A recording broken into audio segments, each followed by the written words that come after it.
Et ici en France, on a été choqués de voir ces images de DSK menottées dans le dos.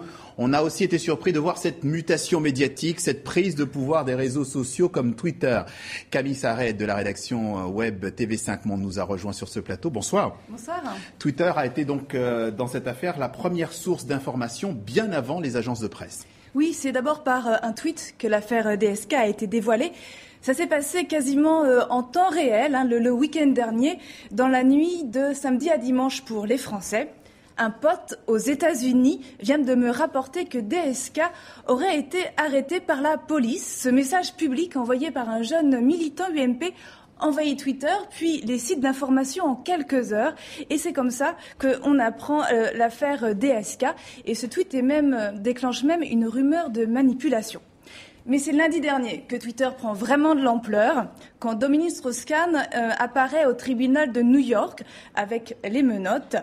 Quelques journalistes français sont dans la salle et ont tout raconté en envoyant des tweets depuis leur téléphone portable. DSK vient d'entrer, nous croisons nos regards, il a l'air crevé. Des faits, c'est un tweet de François Dufour. Des infos précises, avec de l'émotion, en temps réel, quasi immédiat. C'est une aubaine pour les rédactions françaises qui sont basées à Paris et qui manquent cruellement d'infos par les réseaux traditionnels. Et puis rebelote jeudi quand DSK passe devant le grand jury. Et là, il y a encore plus de journalistes que le lundi dernier. Tous utilisent Twitter pour informer leur rédaction. Et d'ailleurs, il y a un tweet du correspondant d'Europe 1 qui dit tout. Je n'ai jamais vu autant de journalistes tweeter en même temps. L'affaire DSK a tout changé, tout. Twitter, c'est une révolution dans le monde médiatique, dans la manière d'informer le grand public. Ce réseau a été créé il y a 5 ans aux États-Unis. Aujourd'hui, il dépasse plus de 300 millions de comptes. C'est un record dépassé cette semaine.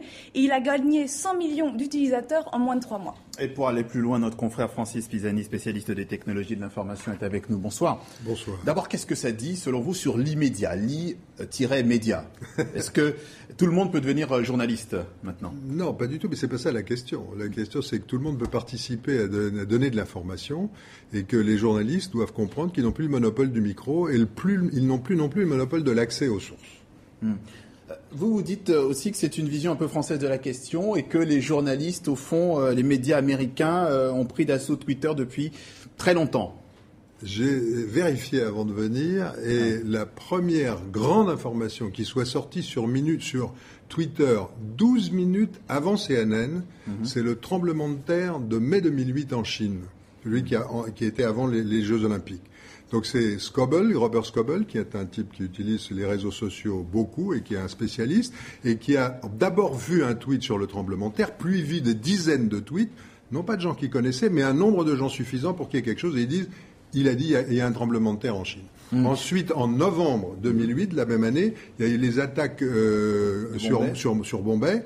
Et là, pour la première fois, on a vu non seulement des journalistes qui tweetaient, le type du New York Times, par exemple, qui a commencé par tweeter, puis a écrit son papier. Et on a vu, comme c'était un endroit où il y a beaucoup de gens qui avaient des BlackBerry, des téléphones intelligents, qui ont commencé à tweeter de l'information. Donc l'information devenait de partout. Et ensuite, le dernier élément qui a vraiment fait basculer, c'est qu'en janvier 2009, donc ça fait 3 ans en gros, en janvier 2009, il y a un avion de US Airways qui est tombé dans l'Hudson et un des passagers, en sortant de l'avion, a pris une photo et l'a envoyée sur Twitter. C'est-à-dire que quand on est témoin, quand il y a un accident, il n'y a jamais de journaliste quand il y a un accident. Ouais. Il y a des gens qui peuvent prendre des photos, donner des informations et les donner au monde entier. Et grâce donc au téléphone intelligent, les smartphones, c'est toute la profession de journaliste qui est remise un peu en question. En tout cas, les cartes sont rabattues. Je pense que les cartes sont rebattues, mais je pense que nous avons encore notre place. Il y avait une grande conférence du patron de Reuters qui disait à propos du tsunami de 2006 dans l'océan Indien, qui disait en fait comment est-ce que nous sommes informés aujourd'hui. Il y a d'abord les témoins, et aujourd'hui les témoins envoient des vidéos, des photos ou des tweets. Et des vidéos sur YouTube, des photos sur Flickr et des tweets sur Twitter. Mais après, les journalistes arrivent et font leur travail. Alors ce qu'on est en train de découvrir aujourd'hui, c'est que dans le traitement de l'information en temps réel, la journaliste peuvent suivre les flux Twitter et avoir des informations qui proviennent d'un nombre de sources qu'ils connaissent ou qu'ils ne connaissent pas. Qui pourront recouper. Et qui vont pouvoir recouper. Les journalistes peuvent être eux-mêmes à la source, puisque là, dans l'affaire de SK, c'est bien des journalistes qui ont nourri leur fil Twitter. Oui, mais Donc, c'est là où j'ai éventuellement une petite divergence, c'est que effectivement, nous devons utiliser l'outil, mais nous ne sommes plus les seuls, et c'est ça qui est important. On n'a jamais été les seuls, mais là, dans le cas de DSK, c'est bien des journalistes qui étaient au tribunal qui ont envoyé des tweets de très bonne qualité, une bonne info, des émotions, et on pouvait suivre le déroulement sans aucun problème. Est-ce que justement, on ne pourrait pas arriver à ce que Twitter ne devienne une chasse gardée des journalistes et qui écarteront petit à petit les particuliers? Je ne vois pas comment. Ouais. Dans la mesure où, par exemple, le premier tweet, celui qui a tout lancé, c'est un gars qui n'est pas journaliste. Et si on prend l'affaire de l'attaque contre Bin Laden, le premier tweet a été lancé par un Pakistanais qui se trouvait dans le coin et qui a dit « C'est bizarre, il y a des hélicoptères qui font un drôle de bruit, et alors qu'on n'a pas l'habitude ici. » En gros, nous ne sommes jamais là où il se passe quelque chose qui n'est pas prévu. Il y a des gens, ils ont des téléphones et ils commencent à tweeter. Ensuite, nous y allons. Le cas du tribunal est tout à fait spécifique.